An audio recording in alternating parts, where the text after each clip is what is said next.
no contractor wants to do for us. When we said we wanted a cement tabletop cabinet, every contractor suggested quartz stone top or project too small, and we got rejected. That's when our ego got in our way. Let's do it ourselves. With our silly decision, we are determined not to fail. More like, we can't afford to fail. That's when we spend most of the time in experimenting and researching. I'm glad we live in a current world where we can source for materials easily. At this moment, it's either we make or break. 是谁塞满了我的书包？是谁钻进了我的大脑？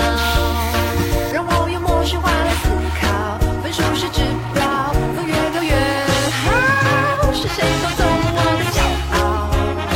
然后换来了我的胡闹。这都是因为我不够好，优秀是指标，第一名最好。 Seems like we make it! Ha ha ha ha! This great stone got some serious weight to it. Luckily, we got our reliable friends to flip it with us. Now, with a few touch-up, we are ready to move in. Man, what a journey.